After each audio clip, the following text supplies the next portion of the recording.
किसके पास धन की कमी होती है? धन सबको देता है परमात्मा, और एक मौका भी देता है कि मैंने तुझे धन दिया, इस धन का सदुपयोग करना, कहीं अच्छी जगह पर लगाना, कहीं सत्संग में लगाना, कहीं शिव पुराण में ये लाखों शिव भक्त आएंगे, इनके अन्न का भाग ग्रहण कराना, कहीं दुनिया के लोग कुंभ के मेले में जाकर भोजन कराते हैं, मैंने तेरे गांव में कुंभ लगा दिया और तू ऐसा करना कि इनको मुख झूठा करा दे, तू ऐसा करना कि इनको मुख झूठा। और भगवान यदि आपको धन दे, थोड़ा सा भी पैसा अगर आपको ज्यादा दिया हो, तो इन शिव भक्तों के लिए कहीं बिस्कुट, कहीं कुछ पानी की व्यवस्था, कहीं शरबत की व्यवस्था, कहीं ठंडाई की व्यवस्था, ये करना हमारा कर्तव्य है। और लिख कर रखो एक डायरी में, हम हर कथा में बोलते हैं लिख कर रखना कि मैंने 5 रुपए का पानी का पाउच शिव महापुराण में आए हुए शंकर के भक्तों को पिलाया है। और 3 महीने बाद, 3 महीने भी दूर की बात है, अभी हम 7 दिन के बाद अमलेश्वर में तुमसे फिर मिलने वाले। आप 3 महीने में पूरा करते हो, पर हम 3 महीने का इंतजार नहीं करेंगे।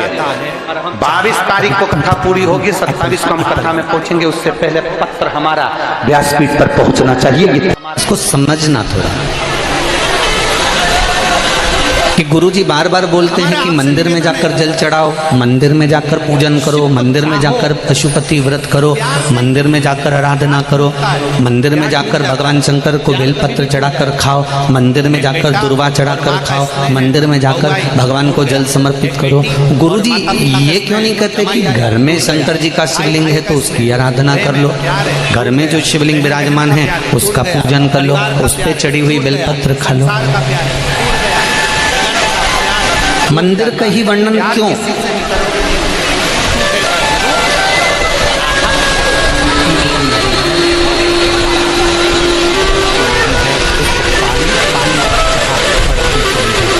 एक आप ये बेलपत्री भगवान शंकर को चढ़ाएं ना चढ़ाएं, आप पुष्प भगवान शंकर को चढ़ाएं ना चढ़ाएं, आप दुर्वा भगवान को चढ़ाएं ना चढ़ाएं,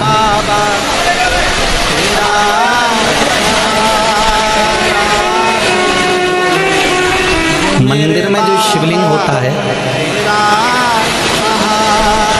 मंदिर के अंदर जो शंकर भगवान का शिवलिंग होता है वो स्थिर होता है, और घर में जो शिवलिंग है वो स्थिर है क्या?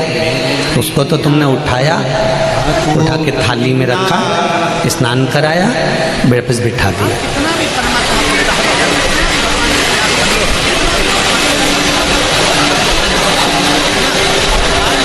मंदिर में जो शिवलिंग रखा गया है वो स्थापित है, वो स्थिर है। स्थापित शिवलिंग की एक महत्वता सबसे ज़्यादा होती है कि उस पे अगर बेलपत्री चढ़े तो ठीक, फूल चढ़े तो ठीक, सामग्री चढ़े तो ठीक, जल चढ़े तो ठीक।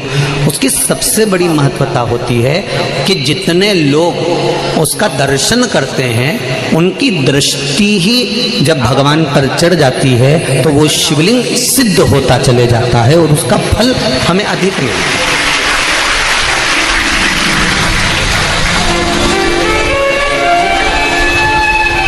उसका फल हमको अधिकता में प्राप्त होता है। अब घर में जो शिवलिंग है, घर में जो शंकर भगवान का शिवलिंग है छोटा सा, उस पर कितने लोग दर्शन कर रहे हैं? आपने कर लिया, पति ने कर लिया, बच्चों ने कर लिया, या घर में जो सास ससुर हैं, परिवार है, कुटुंब है, उसने दर्शन कर लिया, या आपके कोई मेहमान आ गए, आपके कोई रिश्तेदार आ गए तो उन्होंने दर्शन कर लिया। समझ लेना जरा अच्छे से हो। अब घर के शिवलिंग पर परिवार वाले ही दर्शन कर रहे हैं, परिवार के लोग ही उसको दर्शित हो रहे हैं, दर्शन कर रहे हैं, पूजन कर रहे हैं। पर मंदिर का जो शिवलिंग होता है ये जरूरी नहीं है कि सब जाकर बेलपत्र चढ़ाएंगे, सब जाकर फूल चढ़ाएंगे, सब जाकर चावल चढ़ाएंगे या 1 लोटा जल सब जाकर चढ़ाएंगे। अगर मंदिर का दरवाजा खुला हुआ है और मंदिर के बाहर से भी कोई निकल कर जा रहा है, मंदिर उसको मालूम है कि यहाँ मंदिर है और उसकी ये मुख, उसका ये चेहरा मंदिर की ओर भी मुड़ गया। भले गाड़ी चढ़ा रहा था, गाड़ी चलते हुए जा रही थी, भले उसको शिवलिंग दिखा ना दिखा, पर उसका चेहरा मंदिर की ओर मुड़ा तो उसकी दृष्टि का प्रसाद भगवान को चढ़ चुका था, भगवान उसको स्वीकार कर चुका।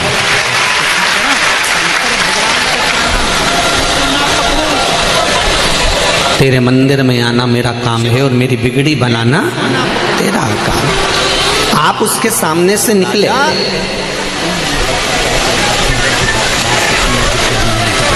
आप उसकी चौखट पे से निकले और उसके सामने उसकी चौखट से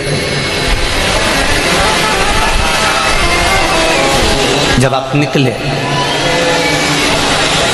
तो मात्र आपका मुख घूमा और उसने आपकी भक्ति को स्वीकार कर लिया। अब एक बात हमने पहले कही थी, आप लोगों को ध्यान में है कि नहीं है?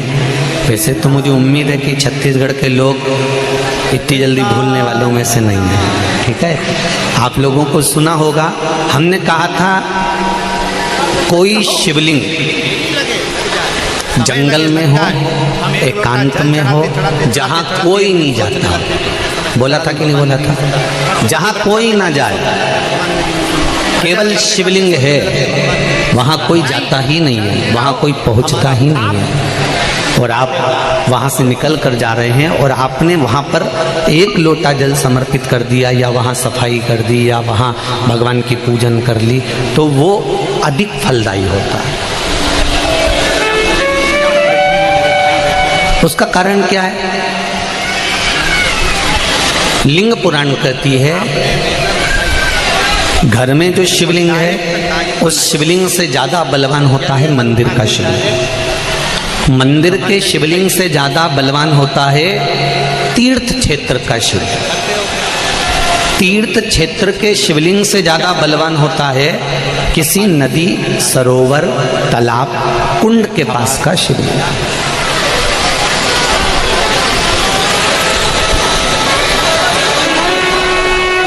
नदी, तालाब, कुंड के पास के शिवलिंग से ज्यादा बलवान होता है वन में, एकांत में, जंगल में, पहाड़ पर्वत पर, कोई शहर से दूरी पर, गुप्त स्थान पर कोई शिवलिंग है, वो बलवान होता है।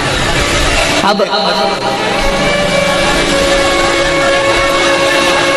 उस शिवलिंग के पास में जाकर आपने भूल से भी एक लोटा जल चढ़ा दिया या कोई थोड़ा सा कपड़ा उतार कर आपने वहाँ थोड़ी सी सेवा कर दी, तो उसका फल तो 1000 लाख गुना तो मिला।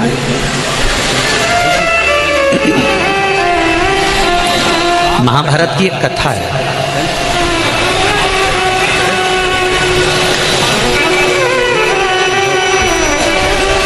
इसका प्रसंग महाभारत की कथा में भी मिलेगा और नरसिंह पुराण में भी मिलेगा। अगर आपको लगे कि सीहोर वाले गुरुजी कौन से पुराण में से बोल रहे हैं तो आप किसी ने पूछे तो बता देना, नरसिंह पुराण और महाभारत का ये पावन संवाद है। एक बार पांडव जब वन के लिए जा रहे थे,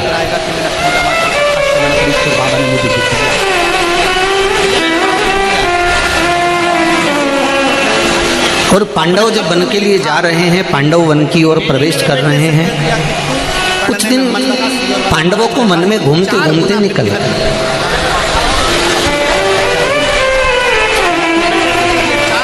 जब